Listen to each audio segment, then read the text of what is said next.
Good morning. आज है Monday morning है, ठीक है। और ये लेक्चर रिकॉर्ड कर रहे हैं, किसके लिए लेक्चर रिकॉर्ड कर रहे हैं? क्लास ट्वेल्थ के लिए। क्लास ट्वेल्थ के लिए लेक्चर रिकॉर्ड कर रहे हैं। अच्छा, क्लास ट्वेल्थ में हमने क्या किया था? वेव्स हमने स्टार्ट कर दिया है। तो वेव्स का एक basic definition, general basic definition of waves मैंने ये बता दिया कि वेव्स होता क्या है। क्लासिफिकेशन ऑफ वेव्स बता दिया। और इससे पहले वाले लेक्चर में इक्वेशन लिखना सिखा दिया था कि वेव्स का इक्वेशन कैसे लिखते हैं। ये भी हमने क्या किया था, आपको सिखा दिया था। आज क्या करना है आपने को? आज अपन वहां से बात करना स्टार्ट करेंगे। वेव्स का बेसिक ही बताएंगे आज भी। और फिर क्या करेंगे, wave on a string start करने वाले हैं, ठीक है। तो चलिए स्टार्ट करते हैं।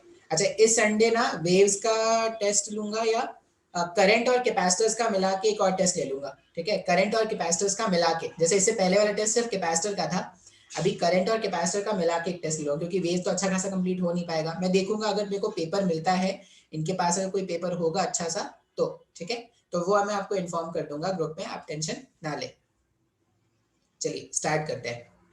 तो मैं गायब हो जाऊंगा, कनेक्ट नहीं है क्या? Sorry sorry sorry sorry sorry sorry sorry sorry sorry sorry.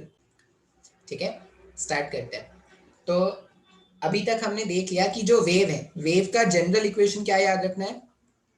y as a function of x comma t is equal to a sin omega t minus k x plus five.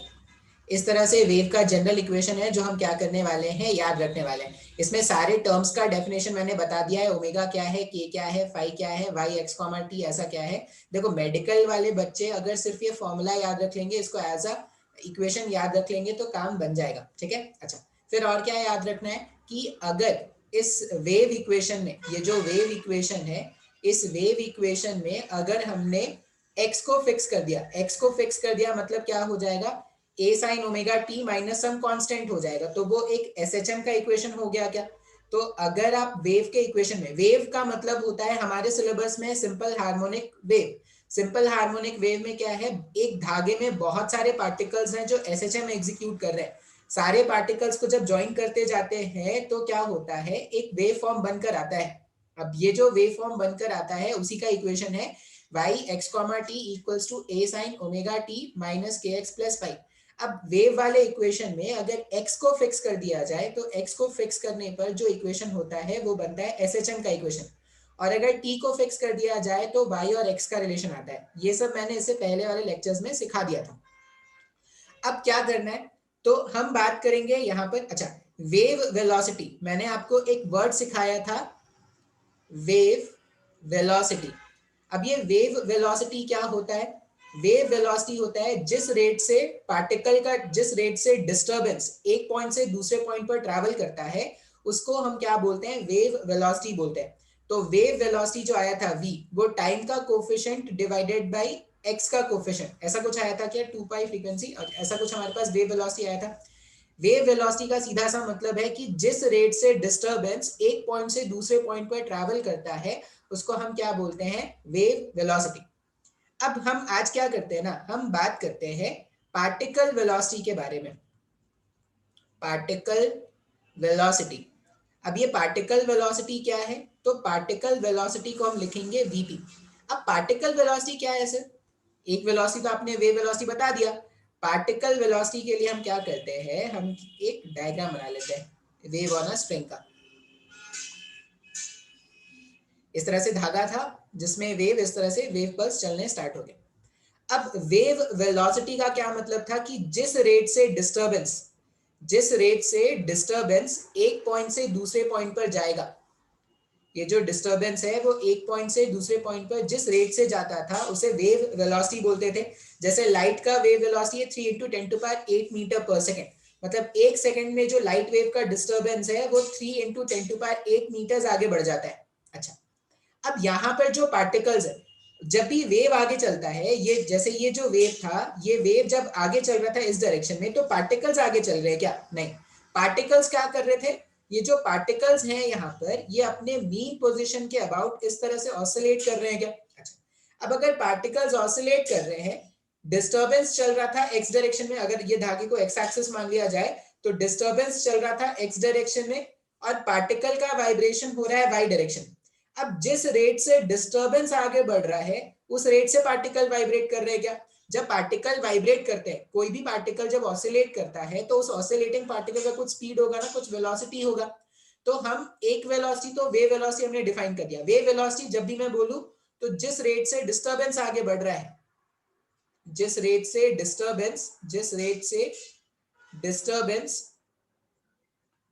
Disturbance या energy, जिस rate से disturbance या energy आगे बढ़ रहा है,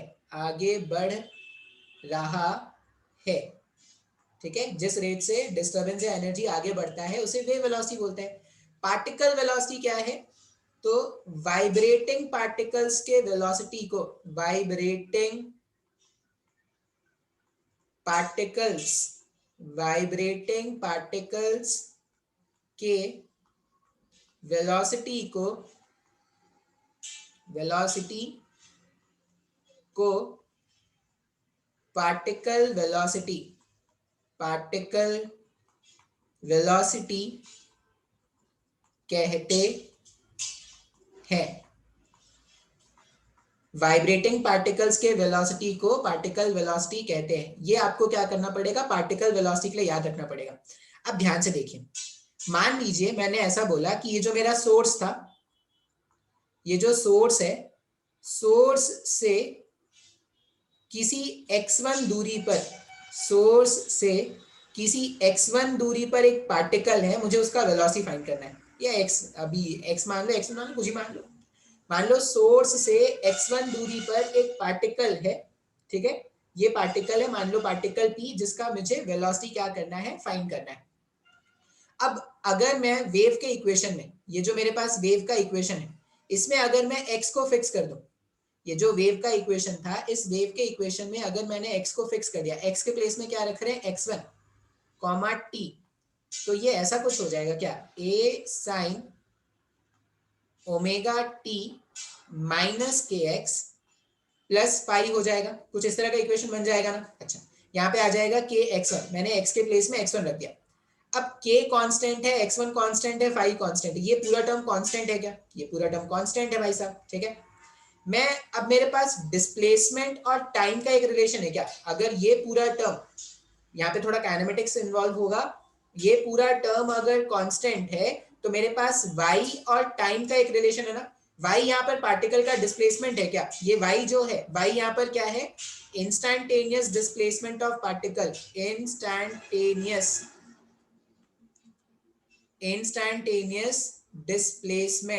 displacement of particle. ये जो पार्टिकल है वो कितना ऊपर है या कितना नीचे है मीन पोजीशन से, ये उसका इंस्टैंटेनियस डिस्प्लेसमेंट है।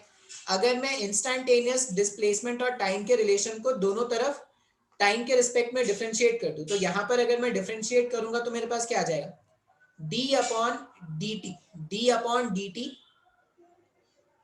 Of y x comma t, इसका डिफरेंशिएशन कर रहे हैं। अच्छा, ये जो y है x और t दोनों का फंक्शन है। अब अगर मैं x को कांस्टेंट मानते हुए डिफरेंशिएशन कर रहा हूं, अगर मैं x को कांस्टेंट मानते हुए डिफरेंशिएशन कर रहा हूं तो मैं इसको ऐसा भी लिख सकता हूं क्या? फॉर कांस्टेंट x, ये जो मैंने लिखा है ये फॉर कांस्टेंट x के लिए है। x को कांस्टेंट मान के अगर ये डिफरेंशिएशन सॉल्व करना है तो इसको हम बोलते हैं पार्शियल डिफरेंशिएशन। जब बहुत सारे वेरिएबल्स होते हैं और किसी एक वेरिएबल के टर्म्स में डिफरेंशिएट करना होता है तो हम उसको क्या बोलते हैं? Partial differentiation. पार्शियल डिफरेंशिएशन में लिखते हैं do upon dough t of y x comma t. अब यहां पर मैंने जो लिखा do y upon dough t, y जो था, वाई फंक्शन है एक्स कॉमा टी का, x comma t, do upon dough t y x comma t. अब अगर ये जो मेरे पास फंक्शन है या ये जो मेरे पास एक्सप्रेशन है, इसका मतलब क्या है? Differentiating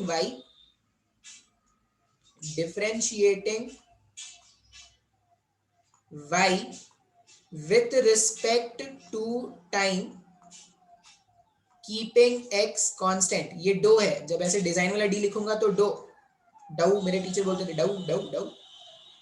with respect to time keeping x constant. X constant रख के अगर मैं टाइम के रिस्पेक्ट में डिफरेंशिएट करूं, तो अगर मैंने एक्स कांस्टेंट कर दिया मतलब वो एक पार्टिकल के एसएचएम का इक्वेशन हो गया ना। जैसे ही एसएचएम के इक्वेशन पर अगर मैं एक्स को कांस्टेंट कर दूं, जैसे यहाँ पे एक्स को मैंने कांस्टेंट किया, तो वो क्या हो जाएगा, पार्टिकल, ये जो पी वाला पार्टिकल उसके एसएचएम का इक्वेशन हो गया क्या। अब उसके एसएचएम के इक्वेशन को टाइम के रिस्पेक्ट में डिफरेंशिएट करते रहे। तो यहाँ पे मैंने लिखा do y of x comma t do t. A constant था, बाहर निकाल दिया, sine omega t plus something या जो भी है उसका डिफरेंशिएशन, साइन का डिफरेंशिएशन होता है कॉस ओमेगा टी माइनस जो भी कांस्टेंट चल रहा था उसको प्लस पाई के साथ लिख दो, ठीक है। अच्छा, अब ये जो मेरे पास एक्सप्रेशन है, इस omega t minus k x 1 plus pi का जब आप डिफरेंशिएशन करोगे तो ये ओमेगा के सामने मल्टीप्लाई हो जाएगा क्या। अब ये जो है, जिस रेट से पार्टिकल का वाई कोऑर्डिनेट चेंज हो रहा है, जिस रेट से पार्टिकल का वाई कोऑर्डिनेट चेंज हो रहा है, वो पार्टिकल के वेलोसिटी का वैल्यू है क्या। जिस रेट से पार्टिकल का वाई कोऑर्डिनेट चेंज होता है उसको पार्टिकल का वेलोसिटी बोलते हैं। तो पार्टिकल वेलोसिटी का वैल्यू आ जाएगा a omega cos omega t minus, in general आप तो ये याद रखो, किसी भी एक्स के लिए अगर मैं लिखूंगा तो यहाँ पे x1 मैंने जानबूझकर फिक्स किया था। अब मैं बोल रहा हूँ कि कोई भी जनरल x का अगर मेरे को फाइंड करना है, अब मैं जब इक्वेशन बनाऊंगा तो x1 x2 के नाम पे नहीं बनाऊंगा, मैं एक जनरल x के लिए बना रहा हूँ। आप x का वैल्यू सब्स्टिट्यूट करो, आपको वैल्यू मिलता जाएगा। तो पार्टिकल वेलोसिटी मेरे पास कितना आ जाएगा, vp का वैल्यू आ गया a omega cos omega t minus kx plus pi आ गया। अच्छा, अब ये जो एक्सप्रेशन है इसको अगर मैं एक और बार डिफरेंशिएट कर दूं, अब ऐसा क्यों कर रहा हूं सर, आगे आपको समझ में आएगा। ये जो एक्सप्रेशन आया था पार्टिकल वेलोसिटी का, अगर मैं उसको एक और बार डिफरेंशिएट कर दूं टाइम के रिस्पेक्ट में, do VP upon dough t, तो ए ओमेगा कॉस का जब डिफरेंशिएशन करोगे तो वापस से क्या आ जाएगा, माइनस में आ जाएगा ना। तो माइनस में लिख दो sine omega t minus k x plus pi, और इस पूरे का जब आप डिफरेंशिएशन करोगे तो एक ओमेगा का स्क्वायर आ जाएगा।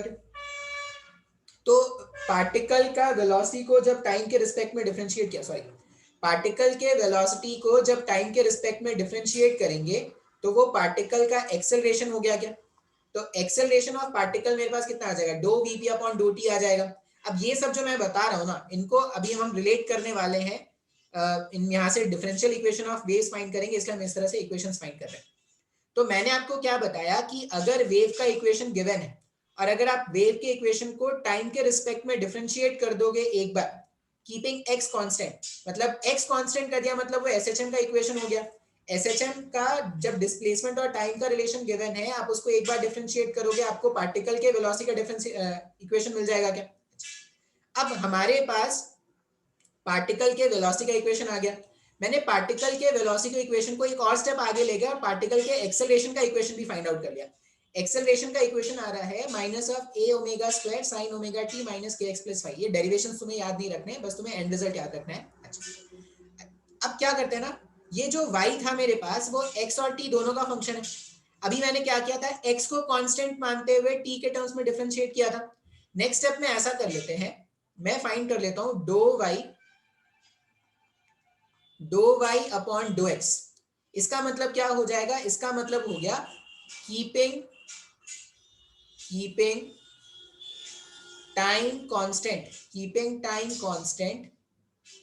डिफरेंशिएट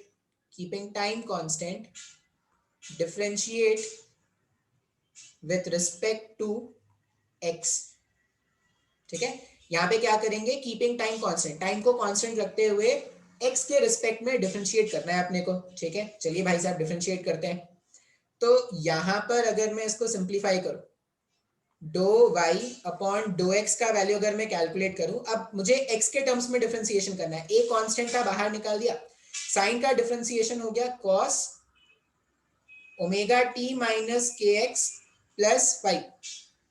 अब x का जो भी कोफिशिएंट है वो सामने आके मल्टीप्लाई हो जाएगा तो माइनस के हो जाएगा क्या।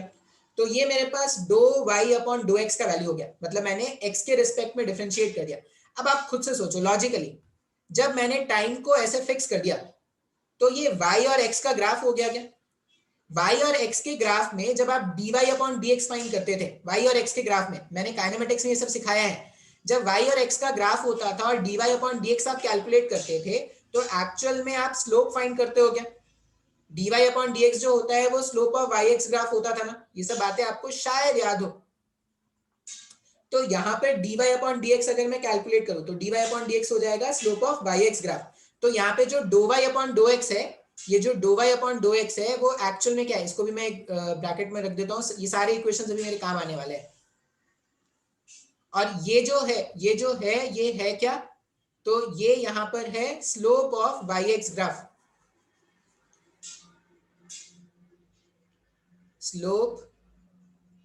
Slope of yx graph keeping time constant. देखो हो सकता है थोड़ा मुश्किल लगे, ठीक है, फिर से बोल रहा हूँ डेरिवेशंस तुम्हारे काम का है नहीं, ये जो मैं डेरिवेशंस कर रहा हूँ वो कोई काम का नहीं है, तुमको बस एंड रिजल्ट याद रखना है। तुम कोई भी एग्जाम देना, मेंस एडवांस, कॉलेज के एग्जाम में शायद पूछ सकते हैं लेकिन नहीं पूछते जनरली कॉलेज के एग्जाम में भी ये सब, तो तुमको डेरिवेशन तो मत ही याद रखना, ठीक है, कोई जरूरी नहीं है। अच्छा, अब ये जो मेरे पास dy अपॉन dx है, मैं इसमें ना इक्वेशंस के नाम भी लिख देता हूँ, इक्वेशंस के नाम लिख देंगे तो थोड़ा काम आसान हो जाएगा। ये मान लीजिए इक्वेशन 1 है, ये मान लीजिए इक्वेशन 2 है, ये मान लेते हैं इक्वेशन 3 है। एक और इक्वेशन हम कैसे फाइंड करेंगे, ये जो do y upon do x है, इसको एक और बार डिफरेंशिएट कर दो, एक और बार डिफरेंशिएट कर दो, तो अब देखते हैं भाई क्या आएगा एक और बार डिफरेंशिएट। अब बोलोगे सर क्यों कर रहे हो, फालतू क्यों काम बढ़ा रहे हो, करके देख लेते हैं, बाद में एक रिलेशन आ जाएगा। Do two y upon do x square double differentiation कर रहे हैं, minus a into k constant था बाहर निकाल दिया, कॉस का जब आप डिफरेंशिएशन करोगे तो ये हो जाएगा प्लस में, कॉस का जब आप डिफरेंशिएशन करोगे तो हो जाएगा प्लस में sign omega t minus k x plus 5। वापस से ये माइनस के एक्स का जब माइनस के इधर आएगा तो ये वापस से माइनस हो जाएगा, ये वापस से माइनस हो जाएगा और के का हो जाएगा स्क्वायर। तो do two y upon do x square का वैल्यू जो है, इसका वैल्यू आ गया हमारे पास, ये हो गया मेरे पास इक्वेशन नंबर 4। अब ये 4 इक्वेशंस जो हमने बनाए हैं, क्यों बनाए हैं, क्योंकि यहां से इंपॉर्टेंट रिजल्ट्स मिलेंगे। कैसा रिजल्ट मिलेगा वो देखो, पहला रिजल्ट हम निकालते हैं इक्वेशन 1 और इक्वेशन 3 को यूज करके। ये इक्वेशन 1 पार्टिकल वेलोसिटी और स्लोप, पार्टिकल वेलोसिटी और स्लोप का एक रिलेशन मिलेगा, कैसे मिलेगा देखते हैं। देखो cos omega t minus k x plus pi का वैल्यू मैं यहां से भी उठा सकता हूं, और cos omega t minus k x plus pi का वैल्यू मैं यहां पे भी उठा सकता हूं। अगर मैं यहां से cos का वैल्यू उठाऊं, अगर मैं यहां से cos का वैल्यू उठाऊं तो मैं cos के प्लेस में ऐसा लिख सकता हूं क्या, do y upon do x, ठीक है, ये दोनों दोनों इक्वेशंस को ना डिवाइड कर देते हैं, ये जो दोनों इक्वेशंस है दोनों को डिवाइड कर देते हैं। तो do y upon do x यहाँ पर आ रहा है और यहाँ पे आ जाएगा माइनस ऑफ ए इंटू के, ठीक है, कॉस के साथ एक टर्म आ जाएगा कॉस ओमेगा टी, ये पूरा टर्म है omega t minus k x plus 5, मैं यहाँ पे जगह की कमी के कारण नहीं लिख पा रहा, इसको डिवाइड कर दो सेकंड फर्स्ट वाली इक्वेशन से, इधर था वीपी, यहाँ पर भी आएगा ए ओमेगा, फिर से कॉस वाला टर्म पूरा omega t minus k x plus 5, ठीक है। अब ये जो कॉस का टर्म इधर है और कॉस का टर्म इधर है, ये तो दोनों कैंसिल आउट हो जाएंगे, एम्पलीट्यूड एम्पलीट्यूड भी कैंसिल हो जाएगा, तो ये ऐसा कुछ आ रहा है यहाँ पे do y upon do x equals to minus of, इधर बच रहा है के, इधर बच रहा है ओमेगा और इधर आ जाएगा पार्टिकल वेलोसिटी वीपी। अच्छा, ये ओमेगा अपॉन के का रेशियो वी होता है क्या, वेव वेलोसिटी होता है ना, ओमेगा अपॉन के वेव वेलोसिटी था, मतलब पार्टिकल वेलोसिटी जो है ना वो ऐसा कुछ आता है minus times of wave velocity, do y upon do x क्या है, स्लोप। ये पार्टिकल वेलोसिटी और स्लोप का रिलेशन है, इंपॉर्टेंट रिलेशन है, क्वेश्चन आते हैं इसमें से। पार्टिकल वेलोसिटी और स्लोप का रिलेशन, पार्टिकल वेलोसिटी और स्लोप का रिलेशन है वीपी इक्वल्स टू, अब वीपी क्या है, वीपी है पार्टिकल वेलोसिटी, जब भी मैं लिखूंगा वीपी मतलब मैं पार्टिकल के वेलोसिटी के बारे में बात कर रहा हूँ, जिस रेट से particle to and fro oscillation कर रहा है मैं उसके बारे में बात कर रहा हूँ। लेकिन अगर मैं लिखूं वी, अगर मैं लिखूंगा वी, इसका मतलब मैं वेव के वेलोसिटी के बारे में बात कर रहा हूँ। पार्टिकल वेलोसिटी जो है वो है minus v times of slope, जो पार्टिकल वेलोसिटी है वो minus v times of slope है हमारे पास। अब पार्टिकल वेलोसिटी और स्लोप में एक रिलेशन है, बोलो सर क्या काम इसका, ये जो रिलेशन है क्या काम, क्यों सीखे इसको, तो इसको क्यों सीखे इसके लिए क्वेश्चन करके देखते हैं, ये सब नोट कर लेना। और ये जहां पे भी मैंने स्क्वायर ब्रैकेट बनाते, देखो मैं जहां पे भी स्क्वायर ब्रैकेट बताता हूं मतलब वो याद करने का बात है, ठीक है। अच्छा, अब देखते हैं इसका जो हमने रिलेशन फाइंड किया, हमने क्या देखा कि पार्टिकल वेलोसिटी, देखो मेडिकल वाले एग्जाम्स में तो डायरेक्टली क्वेश्चन पूछा गया कि पार्टिकल वेलोसिटी वेव वेलोसिटी में रिलेशन क्या है। तो पार्टिकल वेलोसिटी जो है वो minus of v times of slope है, ये याद रखना है आपको।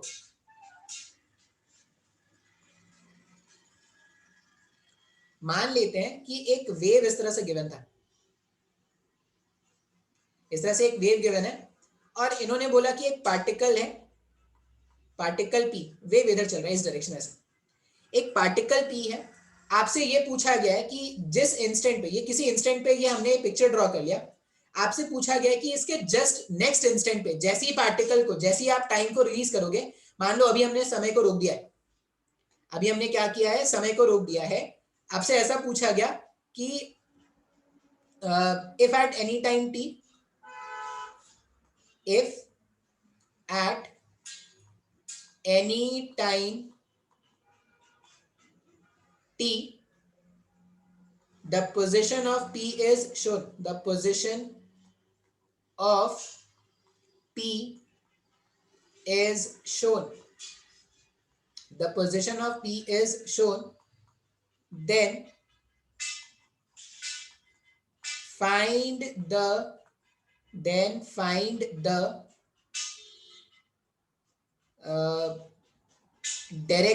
then find the direction in which p will move, in which p will move just after it is released, just after it is released। सब स्पेस की कमी के कारण हो रहा है, ठीक है, मैं बोल रहा हूं तो बोलते बोलते आप लिखते जाना कि अगर किसी टाइम t पर पार्टिकल p का पोजीशन मैंने दे दिया और मैंने वेव वेलोसिटी का डायरेक्शन बता दिया, तो किसी टाइम t के बाद, जैसी नेक्स्ट टाइम t के बाद इसका मोशन किधर होगा, ऊपर जाएगा, नीचे जाएगा, क्या मोशन होगा, आगे जाएगा क्या, एक ऑप्शन रहेगा फॉरवर्ड बैकवर्ड। फॉरवर्ड बैकवर्ड तो नहीं होगा ना, पार्टिकल p ऐसे ऐसे ऊपर नीचे ऑसिलेट करेगा, तो यही पूछेंगे कि ऊपर जा रहा है या नीचे जा रहा है। अगर कोई फ्रंट और बैकवर्ड लिख देगा तो वो उससे बड़ा राहुल गांधी कोई नहीं है।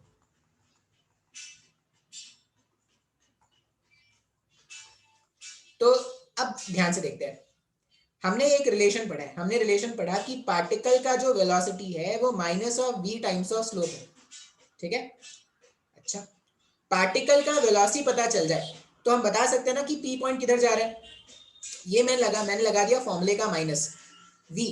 जो वेव वेलोसिटी है वो नेगेटिव है क्या, जो वेव वेलोसिटी वो नेगेटिव है ना, बैकवर्ड डायरेक्शन में भाग रहा है। और स्लोप, अगर आप इस पॉइंट पर स्लोप देखोगे, स्लोप का मतलब होता है जहां पे भी स्लोप फाइंड करना है वहां पे टैंजेंट ड्रॉ कर दो, जहां पर भी स्लोप की रिक्वायरमेंट है वहां पे क्या कर दो, ड्रॉ कर दो एक टैंजेंट। इस तरह से हमने क्या कर दिया, एक टैंजेंट बना दिया। अब ये जो टैंजेंट है, अब यहाँ पे जो मैंने टैंजेंट बनाया है, ये x के पॉजिटिव से इतने एंगल पर इंक्लाइंड है। अब एंगल ऑफ इंक्लिनेशन अगर ऑब्ट्यूज होता है तो स्लोप नेगेटिव होता है क्या, अगर स्लोप नेगेटिव है तो यहां पर भी हम क्या करेंगे, नेगेटिव लगा देंगे।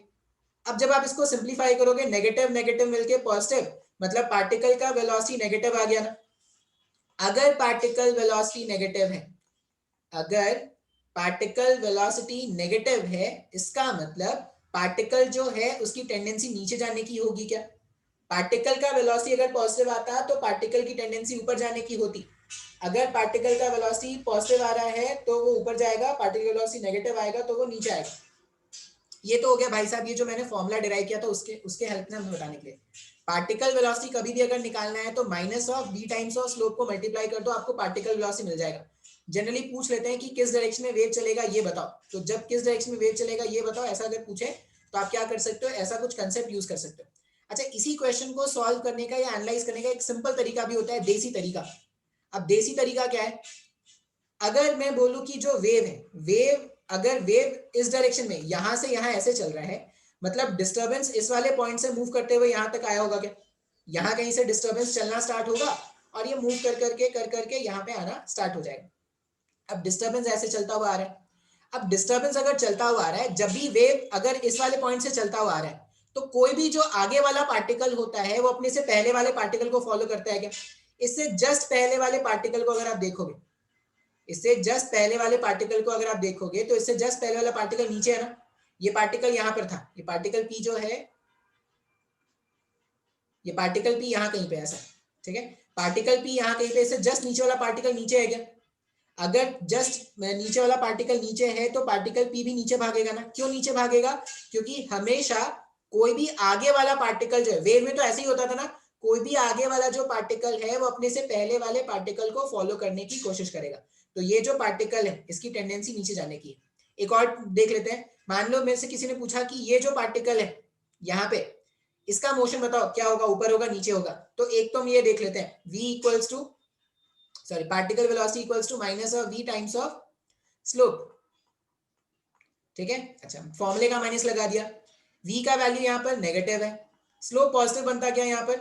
स्लोप पॉजिटिव है, स्लोप पॉजिटिव, ये negative negative positive, positive into positive positive. Particle का वेलोसिटी पॉजिटिव आया मतलब पार्टिकल की टेंडेंसी ऊपर जाने की है क्या?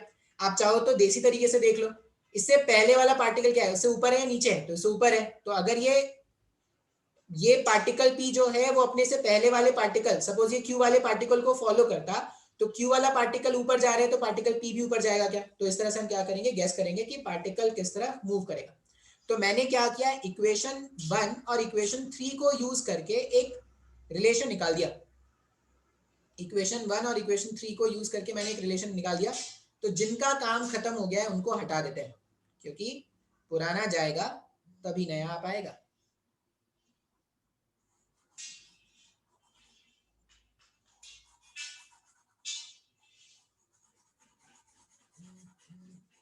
मैसेज आ रहा है, पता नहीं क्या मैसेज आया होगा। पार्टिकल 3 का भी, हाँ इक्वेशन 3 का काम तो हो गया ना, इक्वेशन 3 भी हटा दो भाई साहब। अब क्या करते हैं ना, इक्वेशन 2 और इक्वेशन 4 को डिवाइड करके देखते हैं। इक्वेशन 2 और इक्वेशन 4 को डिवाइड करके देखते हैं। एक्सेलरेशन ऑफ पार्टिकल को मैं ऐसा भी लिख सकता हूँ क्या, ये D VP upon d T को मैं ये लिख सकता हूँ ना, d2 by upon d T square, यही तो पार्टिकल एक्सेलरेशन है, डिवाइडेड बाई, इसको डिवाइड करना है अपने को। अच्छा ये इसका वैल्यू कितना आ रहा है, इसका वैल्यू आ रहा है minus of a omega square sine omega t minus k x plus 5, लिख सकते हैं ऐसा। अच्छा do two y upon dough t square. अब ये जो स्लोप का मैंने जो इक्वेशन 4 है, इक्वेशन 4 से उसको डिवाइड करते हैं। इक्वेशन 4 से डिवाइड करने के लिए नीचे का जो इक्वेशन उसका मैंने काम कर लिया, उसका काम खत्म, उसको भगा देते हैं। Do two y upon do x square equals to, देखो अगर तुमको नहीं समझ में आ रहा ना ये सब, तो तुम एकदम परेशान मत होना, तुम सोच लेंगे ये सब मेरे काम का है ही नहीं, मेरे को जो एंड रिजल्ट है बस वही याद कर लेना, बस वही याद कर लेना। डेरिवेशन नहीं समझ में आ रहा है छोड़ देना, मत परेशान होना डेरिवेशन के पीछे। हाँ माइनस ऑफ ए के square sine omega t minus k x plus 5। अगर मैं दोनों को डिवाइड करूं तो माइनस ए इधर से कैंसिल कर दो, sine omega t minus k x plus 5, sine omega t minus k x plus 5, doh two y upon dough t square, ये है पार्टिकल का एक्सेलरेशन, या ऐसे ही रहने दो, do two y upon dough t square divided by do two y upon do x square, omega का square upon k का स्क्वायर। ये वेव के वेलोसिटी के स्क्वायर के बराबर आ रहा है क्या? इसका मतलब जब मैं इसको सिंप्लीफाई करूंगा, मैं इसको सिंप्लीफाई करके ऐसा भी लिख सकता हूँ, do two y upon dough t square जो है वो v square times of do two y upon do x square है। ये रिलेशन था जो हमें क्या करना है, फाइंड करना है। अब इतना जो कैलकुलेशन मैंने किया ना, सिर्फ दो रिलेशन बनाने के लिए किया। एक तो particle velocity equals to minus of v times of slope, पहला रिलेशन, और दूसरा रिलेशन है do two y upon dough t square equals to v square do two y upon do x square, ये दूसरा रिलेशन। अब ये जो मैंने इक्वेशन फाइंड किया ना, ये जो मैंने इक्वेशन फाइंड किया है उसको बोलते हैं differential equation of a wave. इसको हम क्या बोलेंगे, डिफरेंशियल इक्वेशन। ये जो इक्वेशन है ना इसको हम बोलते हैं differential equation of a wave. जैसे एसएचएम में एक डिफरेंशियल इक्वेशन आया था क्या, एसएचएम में आया था d2x upon dt square plus omega square times of x equals to 0, एक ऐसा डिफरेंशियल इक्वेशन आया था ना। इस डिफरेंशियल इक्वेशन का यूज क्या होता था, अगर मान लो ऐसा बोला जाए कि x equals to a sin omega t, क्या ये एसएचएम का कोई रिलेशन है या नहीं? तो अगर कोई भी रिलेशन इस इक्वेशन को सेटिस्फाई करता था तो हम क्या बोलते थे कि हाँ भाई वो एसएचएम का इक्वेशन हो सकता है ना। तो उसी तरह कभी भी अगर आपको चेक करना हो, जैसे मैं अगर बोलूं कि एक एक्सप्रेशन है y equals to 2x square minus 3t, और मैं आपको बोलूं कि आपको चेक करना है कि ये वेव का इक्वेशन है या नहीं। देखो अगर वेव का इक्वेशन है, देखो एग्जाम में क्वेश्चन आया ना कि वेव का इक्वेशन है या नहीं, वेव का इक्वेशन अगर कभी भी चेक करने के लिए आए तो आपको क्या करना है, पहला काम तो ये देखना कि वेव अगर है तो वो x और t दोनों का फंक्शन होना चाहिए। अगर मैं बोल रहा हूँ कि वेव है या नहीं, तो पहला काम तो आप ये करो, आप चेक करो कि x और t दोनों का फंक्शन है या नहीं। एक्स स्क्वायर लोगे तो नहीं आएगा, एक्स स्क्वायर नहीं है वेव फंक्शन। फिर आप क्या करना, सेकेंड स्टेप होता है कोई भी वेव का इक्वेशन, हमने तो देखो सिर्फ एसएचएम वेव जो होगा, सिंपल हार्मोनिक वेव जो है वो क्या है, ए sign omega t minus k x plus five के फॉर्मेट का है। इसके अलावा कोई भी जनरल वेव हो ना, कोई भी जनरल वेव हो, वो कोई भी general wave plus minus a x plus minus b t के फॉर्मेट का होना चाहिए, के फॉर्मेट का होना चाहिए, फॉर्मेट का होना चाहिए। और अगर इससे भी ना पता चले ना, इससे भी ना पता चले तो आप इसमें सेटिस्फाई कर लो, मतलब इसमें ये वैल्यू पुट कर दो। मतलब पहले तो आप देखना कि x, t का फंक्शन है या नहीं, अगर x, t का फंक्शन है तभी वेव का फंक्शन हो सकता है। फिर देखना कि plus minus a x plus minus b t के जैसा रिलेशन है या नहीं, अगर मिल रहा है तो हाँ हो सकता है, ठीक है। और फाइनल कंफर्मेशन कैसे करोगे, फाइनल कंफर्मेशन अगर आपने इसका वैल्यू यहाँ पे सब्सटीट्यूट कर दिया, जैसे इसको डबल डिफरेंशिएट करो टाइम के रिस्पेक्ट में, अगर इसको डबल डिफरेंशिएट करोगे, मान लो पहली बार अगर मैं इसको डिफरेंशिएट कर दूं टाइम के रिस्पेक्ट में, कर रहे हैं, y डैश का मतलब डिफरेंशिएशन, और ब्रैकेट में t लिख दिया, मतलब टाइम के रिस्पेक्ट में अगर डिफरेंशिएट करेंगे तो 2x कांस्टेंट है और ये -3 हो जाएगा। अच्छा, फिर डबल डिफरेंशिएशन जब कर देंगे टाइम के रिस्पेक्ट में तो ये क्या हो जाएगा, अच्छा 2x तो कांस्टेंट था ना, 2x अगर कांस्टेंट है, कांस्टेंट का डिफरेंशिएशन होता है 0, तो 2x माइनस 3, ये वाला टर्म हो गया 0, ये टर्म 0, 3 का डिफरेंशिएशन भी क्या हो जाएगा, 0 हो जाएगा। उसी तरह y डैश x का वैल्यू कुछ आएगा, y डैश x का वैल्यू आ जाएगा 2, और y डबल डैश x का वैल्यू भी आ जाएगा 0।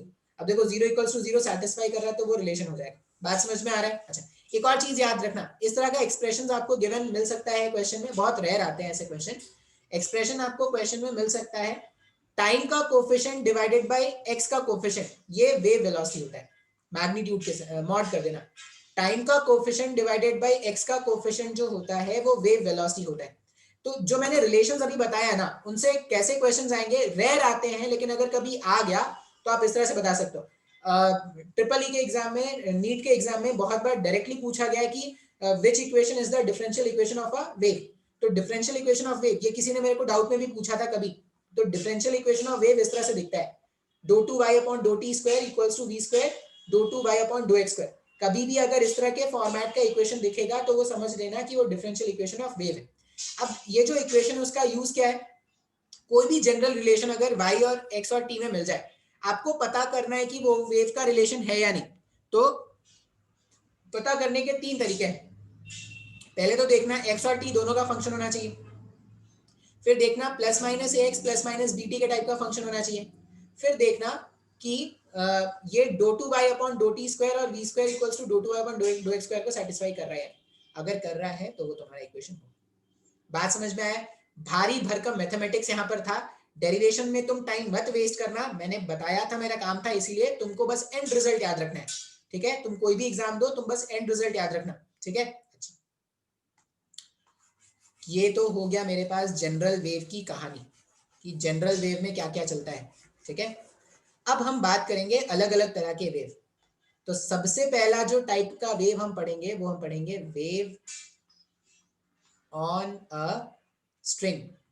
स्ट्रिंग पे जो वेव है, एक तो वो मैटर वेव है क्योंकि स्ट्रिंग एक मीडियम है जिसमें वो ट्रैवल कर रहा है, दूसरा वो ट्रांसवर्स वेव है क्योंकि वाइब्रेशन जो है वो प्रोपगेशन ऑफ वेव के परपेंडिकुलर है। अच्छा, वेव ऑन अ स्ट्रिंग में हमें कैलकुलेट करना है velocity of the wave, velocity of wave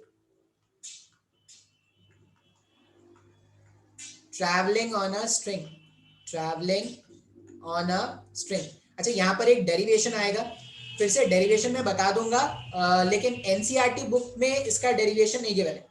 NCERT book में इसका डेरिवेशन नहीं गिवन है, साइड जो साइड बुक्स होंगे वहां पे आपको डेरिवेशन मिल जाएगा।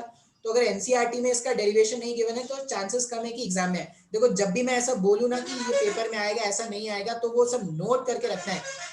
एक जो तुम्हारा नोट है ना, अभी जो तुम पढ़ रहे हो यहाँ पे पेस में, वो तुम्हारा मेडिकल के लिए, मेरा जो नोट्स है ना जो मैं पढ़ाता हूँ, वो मैं दावे के साथ बोल सकता हूँ वो तुम्हारे मेडिकल के एग्जाम के लिए भी काफी है, तुम्हारे मेंस के एग्जाम के लिए भी काफी है, एडवांस के लिए भी। तुम बोलते हो कि सर मेरे से क्वेश्चन नहीं बन रहे, अरे क्वेश्चन जो होंगे, जो क्वेश्चन हैं वो प्रैक्टिस करने पड़ेंगे। कॉपी में जितने क्वेश्चंस कराए हैं मैंने, सारे वैरायटी ऑफ क्वेश्चंस करा दिया तुमको। उसके अलावा जब तक तुम खुद से नहीं प्रैक्टिस करोगे, ये तो देखो जब भी मैं यहाँ पे क्वेश्चन सॉल्व करता हूँ ना, तो मैं अपने दिमाग से मैं जो जानता हूँ वो आपको बताता हूँ। आप अगर खुद का अपना दिमाग नहीं डेवलप करोगे तो कभी घंटा नहीं बनेगा आपसे कोई प्रॉब्लम, ठीक है। आप सिर्फ वो जो फिर फॉर्मूला बेस्ड प्रॉब्लम्स होंगे कभी कभार वो कर पाओगे, अच्छे प्रॉब्लम्स आप कभी नहीं कर पाओगे। बात समझ में आया है? तो ये अब अपने को पढ़ाना है velocity of wave travelling on a string. इसको स्टार्ट करते हैं, पढ़ते हैं इसको। डेरिवेशन में बताऊंगा, लेकिन डेरिवेशन स्कूल कॉलेज के सिलेबस में नहीं है, ठीक है। मुझे महाराष्ट्र बोर्ड का नहीं पता, सीबीएसई में तो पक्का नहीं है। तो रुकते हैं फिर बताते हैं, स्टार्ट करते हैं। देखो डेरिवेशंस में बताऊंगा, यहाँ पे जो डेरिवेशन है वो मैं बताऊंगा, लेकिन डेरिवेशन आपके एग्जाम के लिए इतना कोई इंपॉर्टेंट नहीं है, किसी भी एग्जाम के लिए, ठीक है। बस डेरिवेशन इसलिए बता रहा हूँ क्योंकि थोड़ा समझ में आ जाए कि कैसे फाइंड आउट किया गया है। मान लीजिए एक वेव है ऐसा, ये वेव जो है धागे में है, ये धागा था, थ्रेड था, थ्रेड में एक वेव है जो v वेलोसिटी से आगे चल रहा है, ठीक है। अच्छा, अब धागे में जो वेव है वो कुछ तो v वेलोसिटी से आगे चल रहा है, और धागे का हमें बताया गया है म्यू। म्यू का वैल्यू क्या होता है?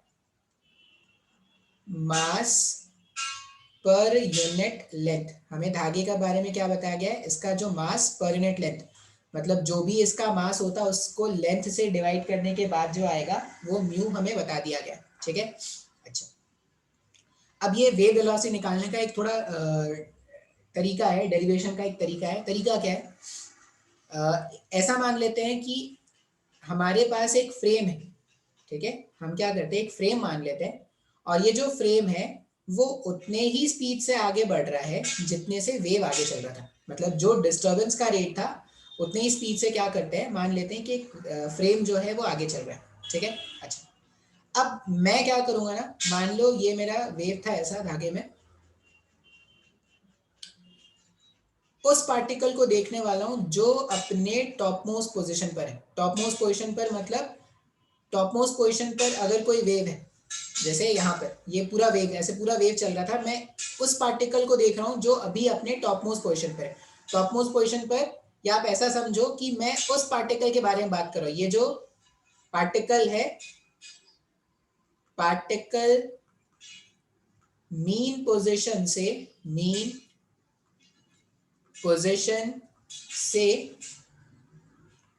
मैक्सिमम डिस्प्लेसमेंट, मीन पोजीशन से मैक्सिमम डिस्प्लेसमेंट पर है।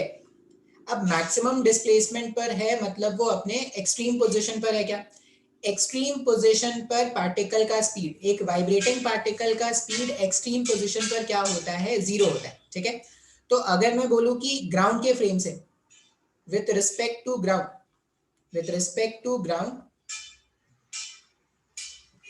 अगर पार्टिकल वेलोसिटी लिखा जाए with respect to ground, velocity of particle with respect to ground, तो वो हो जाएगा 0 as the particle is in its extreme position. Particle अपने एक्सट्रीम पोजीशन पर है, इसलिए पार्टिकल का स्पीड ग्राउंड के रिस्पेक्ट में पार्टिकल का स्पीड कितना है? 0 का है। अच्छा भाई साहब, ठीक है। लेकिन अगर मैं बात करूं with respect to this trolley, ये जो ट्रॉली मैंने अज्यूम किया है, velocity of particle with respect to trolley. अब एकदम ध्यान से देखना, ये जो पार्टिकल है, पार्टिकल का स्पीड v का है क्या? नहीं। v कौन सा स्पीड है? v वो स्पीड है जिससे डिस्टर्बेंस यहां से ऐसे आगे ट्रैवल कर रहा था। तो अगर मैं बोलूं कि with respect to this trolley के रिस्पेक्ट में, ये जो ट्रॉली है जो v वेलोसिटी से आगे बढ़ रहा था, जिस रेट से डिस्टर्बेंस आगे बढ़ रहा था, उसके रिस्पेक्ट में ये जो पॉइंट है वो पीछे भागेगा क्या? ग्राउंड के रिस्पेक्ट में अगर ये रेस्ट पे है, ग्राउंड के रिस्पेक्ट में अगर ये अभी रेस्ट पे है, तो ट्रॉली के रिस्पेक्ट में जो ट्रॉली का स्पीड होगा उतनी स्पीड से पीछे भागेगा क्या? तो विथ रिस्पेक्ट टू ट्रॉली अगर मैं उस पार्टिकल का स्पीड लिखूं तो वो माइनस ऑफ वी लिख देंगे ना। माइनस क्यों लिख रहे हैं? क्योंकि पीछे की साइड भाग रहा है। अच्छा, अब ये मैंने क्या किया, ग्राउंड के रिस्पेक्ट में इस पार्टिकल का मैंने वेलोसिटी लिखा। ग्राउंड के रिस्पेक्ट में जब मैंने वेलोसिटी देखा तो टॉप मोस्ट पोजीशन पर था, जीरो वेलोसिटी है। ट्रॉली के रिस्पेक्ट में जब मैंने इसका वेलोसिटी देखा तो ट्रॉली के रिस्पेक्ट में जिस रेट से ट्रॉली आगे भाग रहा था, अच्छा ट्रॉली का रेट वही है जो वेव वेलोसिटी है। क्यों? क्योंकि वेव वेलोसिटी कैलकुलेट करने वाले हैं। जिस रेट से ट्रॉली आगे भाग रहा था उसी रेट से पार्टिकल जो है अभी पीछे भागता हुआ दिख रहा है विद रिस्पेक्ट टू ट्रॉली। अभी क्या करेंगे ना, ये जो पार्टिकल है जिसको मैंने डॉट के जैसा दिखाया है, इसका एक मैग्नीफाइड इमेज बनाते हैं, मतलब इसको थोड़ा मैग्नीफाई करते हैं। तो इस डॉट को अगर मैं मैग्नीफाई करूंगा तो कुछ इस तरह का स्ट्रक्चर दिखेगा क्या?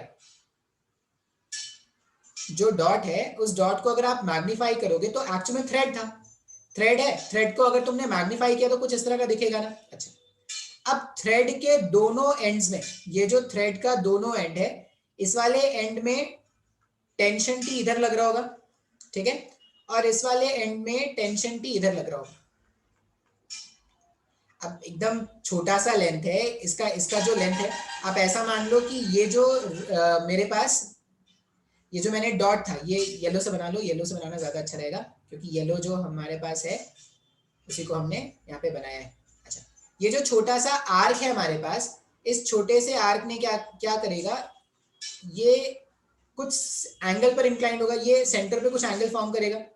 मान लो ये एंगल है थीटा, ये एंगल है थीटा, और ये जो आर्क है इस आर्क का ये रेडियस ऑफ कर्वेचर है। यहाँ पर आर्क, हमने क्या बोला, ये जो डॉट था ना, इस डॉट को जब मैंने मैग्नीफाई किया, जब मैंने डॉट को मैग्नीफाई किया तो ये जो डॉट है वो एक धागे के जैसा दिख रहा है। अब धागे के इस वाले एंड पे भी टेंशन टी है और धागे के इस वाले एंड पे भी टेंशन टी है। मैंने क्या मान लिया कि ये जो धागे के एंड्स थे उसने ये जो धागे के, अब धागा क्या है, आर्क का एक छोटा सा पार्ट है, तो आर्क अगर है तो वो सेंटर पे कुछ एंगल सबटेंड करेगा ना। तो मैंने बोला कि ये जो वर्टिकल था इससे थीटा एंगल पर ये वाला एंड और थीटा एंगल पर ये वाला एंड दोनों एंगल से इंक्लाइन है। अब एकदम ध्यान से देखना, तो ये जो एंड है ये पूरा का पूरा v स्पीड से पीछे भाग रहा था, ये जो एंड है ये पूरा का पूरा v स्पीड से पीछे भाग रहा है। अच्छा, अगर ये एंगल थीटा है, अगर ये एंगल थीटा है तो इस वाले लाइन पर, ये वर्टिकल वाले लाइन पर ये परपेंडिकुलर है ना, ये जो वर्टिकल वाला लाइन है जो रेड से मैंने डॉट करके दिखाया था उस पे ये परपेंडिकुलर है। और ये जो रेडियस है, रेडियस पे टैंजेंट परपेंडिकुलर होता है क्या? रेडियस और टैंजेंट हमेशा परपेंडिकुलर होते हैं। मतलब जितना एंगल ये होगा, जितना एंगल ये थीटा होगा उतना ही एंगल ये थीटा भी मिलेगा ना। उसी तरह जितना एंगल ये थीटा होगा उतना ही एंगल ये थीटा होगा। अच्छा, अब अगर मैं टेंशन को रिजॉल्व करूं यहां पर, तो अगर मैं टेंशन को रिजॉल्व करूं तो टेंशन के हम कंपोनेंट बना देते हैं। ये एक कंपोनेंट इधर, अच्छा इधर जो कंपोनेंट जाएगा जिसके साथ एंगल होता है वहां पे कॉस कंपोनेंट जाता है, और जो एंगल से दूर होता है जहां पे वहां पे जाता है टी साइन थीटा। फिर से जिसके साथ एंगल है वहां पे जाएगा कॉस थीटा, और एंगल से दूर पे जाता है टी साइन थीटा। बात समझ में आ रहा है? अच्छा, अब अगर आप देखोगे तो एक्स एक्सिस के डायरेक्शन में टी कॉस थीटा इधर भी था, टी कॉस थीटा इधर भी था, दोनों कैंसिल आउट हो जाएंगे। T sine theta, T sine theta, तो वाई डायरेक्शन पे नेट फोर्स डाउनवर्ड डायरेक्शन में क्या आ रहा है, टू टी साइन थीटा है ना।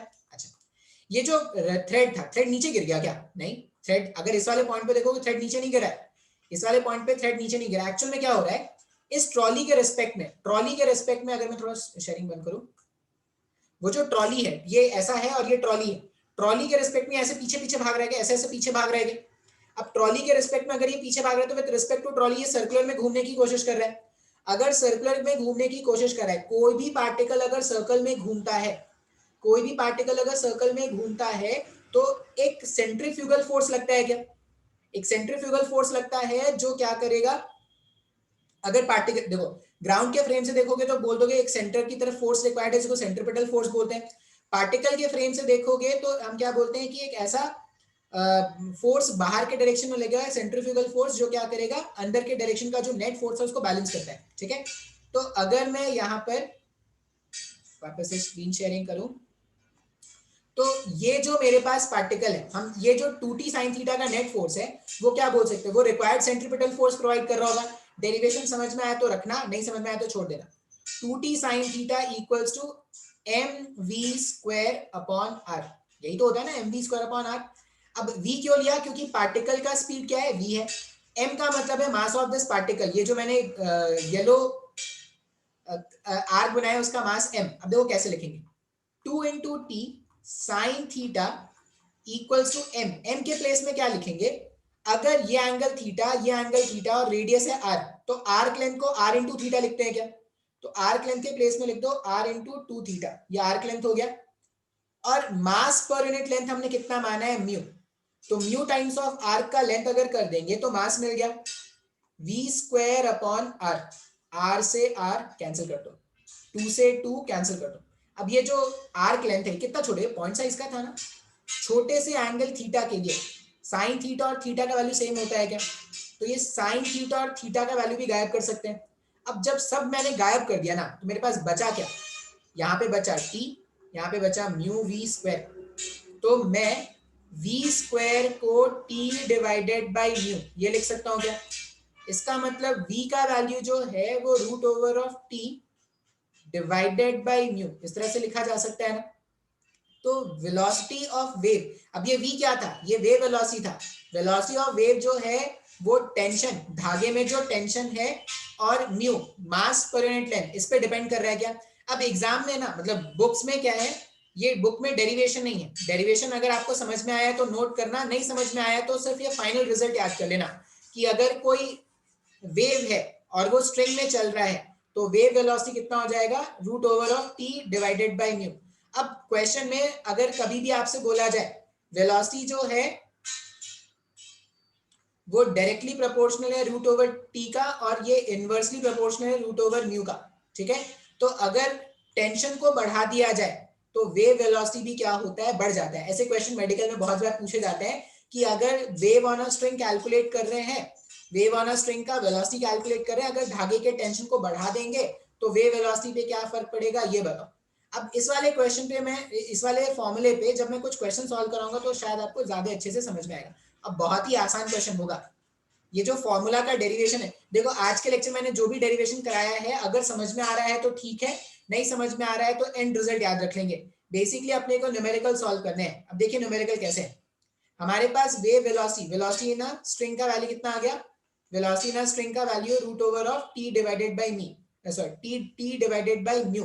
टी यहाँ पर है tension, T stands for tension and mu stands for mass per unit length, mass per unit length। अब इसमें अगर मैं क्वेश्चन सॉल्व करूं, इसमें अगर मैं क्वेश्चन सॉल्व करूं तो मान लो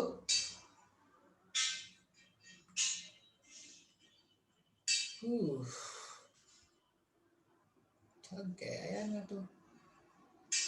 ये लाइव लेक्चर, ये रिकॉर्डेड लेक्चर में बहुत बोलना पड़ता है, कंटिन्यूअसली बक बक बक बक बक बक बक बक बक बक, तुम्हें सुनना पड़ता है। तुम्हारे कान दर्द करते हैं, मेरे मुंह दर्द करते हैं, मुंह। एक पुली है ऐसे, पुली से क्या है ना, एक ऑब्जेक्ट को ऐसे अटैच करके रखा है, ठीक है। पुली से एक ऑब्जेक्ट को ऐसे अटैच करके रखा है। मान लो पुली, इसका मास कितना है, 10 kg। ये जो मास है वो 10 kg का है, और ये बोला गया है 10 ग्राम पर मीटर इसका म्यू। अब म्यू म्यू क्या था, म्यू मास पर यूनिट लेंथ था ना, तो मास और लेंथ को जब डिवाइड करोगे तो जो आएगा वही म्यू है। तो इसका म्यू का वैल्यू कितना गिवन है, 10 ग्राम पर मीटर, ठीक है। अच्छा, यहां से यहां की दूरी बताई गई है 100 सेंटीमीटर ले लेते हैं, ठीक है। 100 सेंटीमीटर छोटा हो जाएगा क्या, 100 मीटर ले लेते हैं, फिर बड़ा हो जाएगा, ले लेते हैं। यहां से यहां बताया गया है 100 मीटर। ऐसा बोला गया कि एक छुटकू सा वेव पल्स यहाँ पे जनरेट कर रहे हैं, ठीक है। ये पॉइंट है मान लो ए, ये पॉइंट है ए और ये पॉइंट है बी। अब क्वेश्चन होता है, if a wave pulse if a wave pulse is generated, if a wave pulse is generated at point a, point a, then find the time after which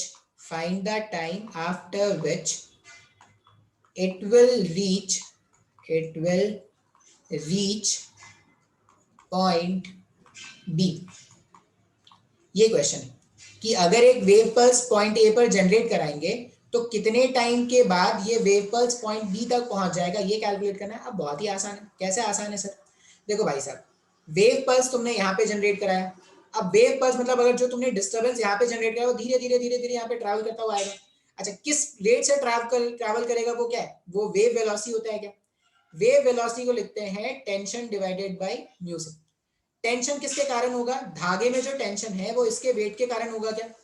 तो 100 का wait तो tension, अब यहाँ पे equilibrium है तो जो धागे का टेंशन है 100 न्यूटन का, वही तो हमारे पास टेंशन जो भी धागे पे लगने वाला जो ब्लॉक का वेट है 100 न्यूटन का, उसी कारण तो धागे का टेंशन आएगा। तो टेंशन का वैल्यू लिख दिया मैंने 100 न्यूटन। म्यू का वैल्यू क्वेश्चन में कितना गिवन था? 10 ग्राम पर मीटर, मतलब अगर 1 मीटर होता तो उसका मास होता है 10 ग्राम का। अच्छा, तो वेव वेलोसिटी के लिए लिख देते हैं रूट ओवर ऑफ टेंशन है 100, 10 ग्राम को हम क्या कर देंगे?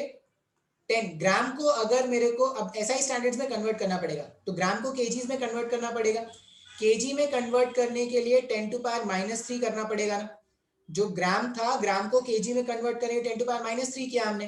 अच्छा, ये जीरो से ये जीरो कैंसिल कर दो। 10 टू पावर -3 जब ऊपर जाएगा तो वेव वेलोसिटी ऐसा आ रहा है क्या? 10 टू पावर 4। 10 टू पावर 4 को जब मैं सिंप्लीफाई करूंगा तो वेव वेलोसिटी कितना आ जाएगा? तो वेव वेलोसिटी का वैल्यू आ जाएगा,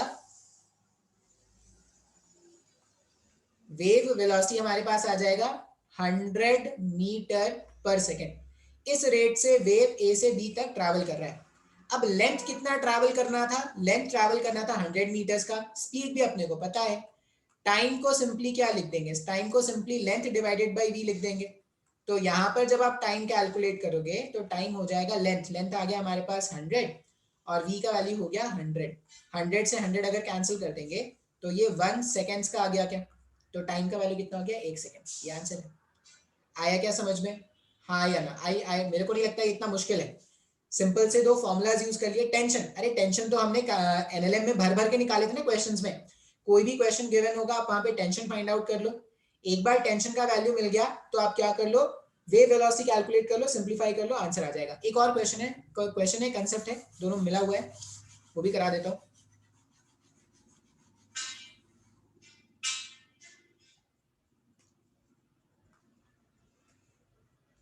एक इस तरह का ट्रक है,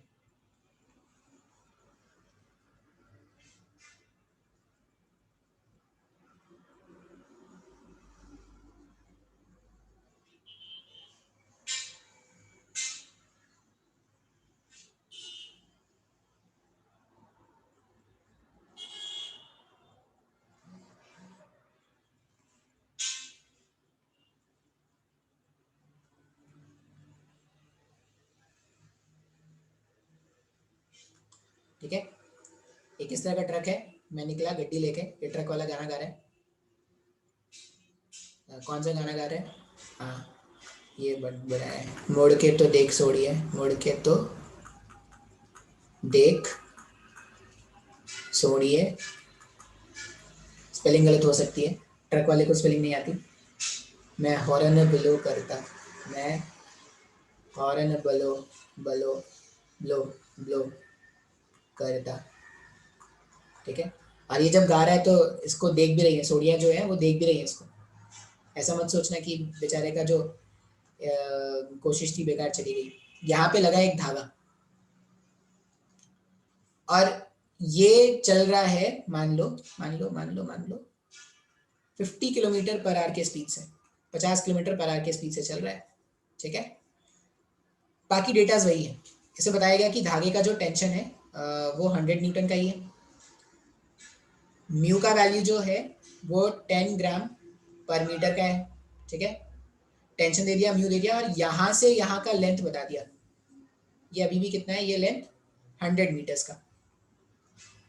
क्वेश्चन में बोला गया है कि अगर ए पॉइंट पर एक वेव पल्स जनरेट करेंगे, ए पॉइंट पर अगर एक वेव पल्स जनरेट करेंगे तो कितने टाइम के बाद बी पॉइंट पर पहुंच जाएगा। अब अपने को क्या लगता है ना कि सर ट्रक तो आगे भाग रहा है, तो ट्रक तो आगे भाग रहा है तो टाइम चेंज हो जाएगा। टाइम चेंज नहीं होगा, जितना ए पॉइंट आगे चल रहा है उतना ही बी पॉइंट भी आगे चल रहा है क्या। या आप सिंपल तो ये लॉजिक याद रखो ना कि जो वेव वेलोसिटी है v equals to root over t divided by mu, ये विद रिस्पेक्ट टू स्ट्रिंग है, स्ट्रिंग के रिस्पेक्ट में है, रुके हुए स्ट्रिंग के लिए ये फॉर्मूला है। अब अगर मैं रुके हुए स्ट्रिंग के लिए क्वेश्चन सॉल्व करूं, ए और बी, अगर मैं ट्रक को रोक दूं, अगर मैं ट्रक को रोक दूं तो ये पॉइंट भी रुक गया और ये पॉइंट भी रुक गया ना।